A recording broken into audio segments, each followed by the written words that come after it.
Well, hey there, you're on the internet, I have some free time, and welcome to the Triple N Network, where all you newbie noob nerds can find all the news you'll need. Let's look at an ink today, shall we? Now, today's ink, I have in sample form. It's by, brace your ears, people, Rohrer Klingner.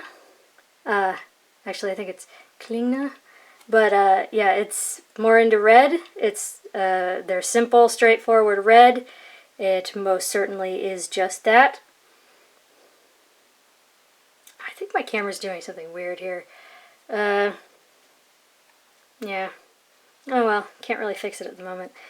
It's a simple, straightforward red. However, I admit I am very set in my ways. I rather like my Schaefer script red. That is my go-to simple red. Does that mean there's anything wrong with this? No. I'm just a stubborn old lady. Anyways, thought I'd find some inks that I could compare it to. I actually forgot to get out my Schaefer red. I should have done that. But yeah, here's Mirinda. Here's Parker Quink red, which is quite similar. Maybe shades a bit more, maybe a touch darker. Noodler's Park red, which is maybe just a bit brighter, teeny tiny bit closer to orange. And Diamide Crimson, which is just a touch darker. And oddly, in the thinner areas through here, it has a bit more of a pinkishness to it. Now, the two pens I used were these. I decided to be matchy, I guess. This is a Knox Avicenna with a broad nib. And sadly, this is my Waterman Hemisphéré. It's being sent to the farm. It died. There's this screw that holds everything together, the inner cap, the outer cap, this, and the thingy on top, and the screw literally fell apart. So, yeah. But, I'm particularly sad about it because my grandfather died the beginning of my senior year of high school, but he bought this for me for my senior high school graduation gift. And it came with me to college. I've had it for years. And it's a fine nib, but as you might be able to tell, I lent it to someone in college and they messed it up real bad.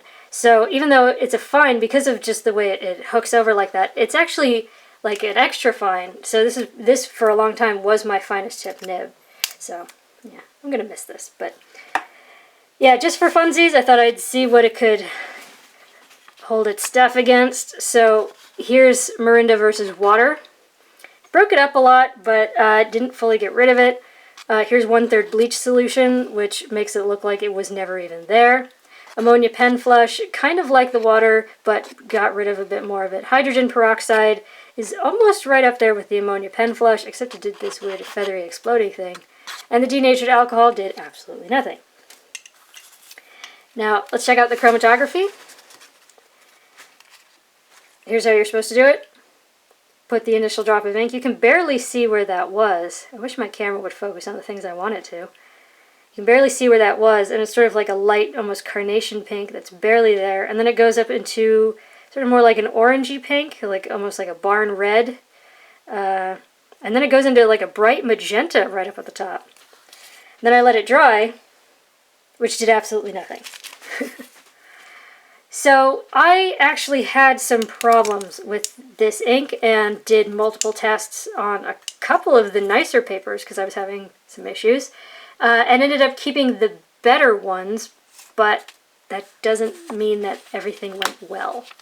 So paper test, top down to density, Clairefontaine, 90 grams per square meter. I shall try to hold this still, but I am so caffeinated right now. Yeah, as you can see, some things are circled. Now, the really, really fine nib took 4.5 seconds to dry, but the broad only took 8. But as you can see, there's not a lot of shading. And, in fact, it almost looks kind of woolly in that broad.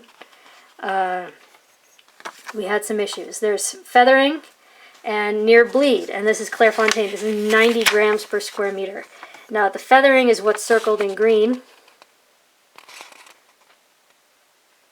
It's not huge feathering, but it is feathering, and it's so strange to see. And it's not distracting unless you're, you know, really paying attention. But I mean, we're fountain pen people. We're into the details, so I think we would notice, and that's disconcerting. Now the bleed, or near bleed, is in red. And as you can probably tell from all the red, there's a good bit of it. And this is really dense paper. And the thing is, it's not all in the Braod. All through here, that's with that really fine nib. So I don't know what's going on here. Now, as the chromatography kind of alluded to, not a lot of water resistance, but more remained than I anticipated. But yeah, it did make a bit of a mess. It did kind of feather. This was one of the papers that I tested twice, and I almost wish I kept the other one so I could show you really how bad it was. Now, next up is Fabriano Paper, a paper that I've decided to start to include. I have a good deal of it. I think more people should try it. It's 85 grams per square meter. It's not as steamroller smooth as Clairefontaine or Rhodia, but it's not so fibrous that it will get stuck between the tines of your nib. It has a bit more of a texture to it, but it's a good kind of texture. I can't describe it. And it's actually very good at handling troublesome inks. I don't know why, but it is. I mean, here we get more shading than we did before. And we even get like a slight little bit of a halo effect. It's going to be hard to get on camera, like at the end. Yeah, okay, my camera's not focusing on anything I want it to. And I said, I'm not sure it's feathering, and I don't think it is. But if you look at the top of the F, it's almost just like more of a wobbly halo outline, which I don't know, I kind of like, but it's definitely not what I would call feathering. It's just, I don't know, like a textured halo. But yeah, there's no bleed, no feather, no sheen.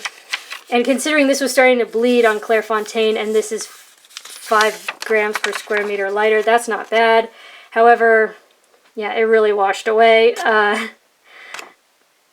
Yeah, it's really gone. It turned a bright carnation pink, so. Next up is Rhodia, 80 grams per square meter, where we have our problems again. Oh, yeah, the fine took 6 seconds, the Braod took 11. But Rhodia, fine took 3 seconds, Braod took 12. But I'm going to bring this in. I want you to look at sort of that internal little halo on the scrubby and the Braod. Do you see how that has like a woolly texture? And we actually see that in the writing. So yeah, there's near bleed and feathering, and the feathering is what I circled in green again. And it's again, it's not well, for the most part it's not hideous, but you know, we're people of detail. We would probably notice these things. But yeah, I mean, here it very nearly made it through in the scrubby, but that's the scrubby, and that nearly made it through. Granted, that was written with the Braod. That dot actually did make it through, and I put that there because even before the water, a lot of this was showing. So yeah, granted, most of what came through was the Braod, but not all of it. And again, not a lot of water resistance, but here's what's curious. See how it sort of feathered and exploded in the Braod? That's unusual. So yeah, and again, this was one of the papers that I tested twice. The first one was on, looks like this. It's part of a meeting notebook. But yeah, it didn't do too well, so I tested again. Meh. Now, next up is Tomoe River paper. This is going to be one of those long reviews. The fine took 7 seconds. The Braod took 14. Now, it is known for drawing out dry times, this paper, but it's also known for showing sheen and halo. And yeah, it doesn't have sheen. It has sort of like a black halo effect in the absolute wettest parts, but that's it. It's a very simple, basic red. It almost looks thin here in a few spots.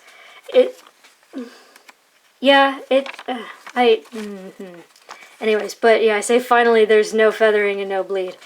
But in the scrubby, it very nearly begins to come through. But yeah, I mean, this is like a medium red, and this is, this is a Braod, and this is very thin paper. I mean, here in the fine, you only get the barest hints of it, but in the, yeah, so something to be aware of. Again, when you add water, this paper loves to let ink slide away. It very nearly did with all of it. In fact, the camera's picking it up a bit more than the naked eye would. But yeah, it's really, really gone. The next 3 papers, I only used the fine except to write the name. Here's the world's worst 20-pound copier paper. Oop, my pointy thing's rolling away. Now I'm going to show you a comparison. Here is the fine on the Tomoe River. Here is the fine on the 20-pound copier paper. Look at, oh god, it absolutely exploded. Now it took 1.5 seconds to dry. There is spread, there is lots of feathering to the point where I didn't even see the point of circling it just because it's everywhere. It's, also that nib is fairly dry, so this is the finest nib I own. It's fairly dry, and we still get this. I don't know what's going on here. Granted, this is the world's worst 20-pound copier paper, but see, this was written with the Braod, and there are maybe 4 spots where it actually came all the way to the other side, but the thing is, there are also lots of spots where that fine did, too. I mean, and then in the water test, it feathered and exploded. It makes me feel like I need to get my eyes checked because it got so blurry. I don't know.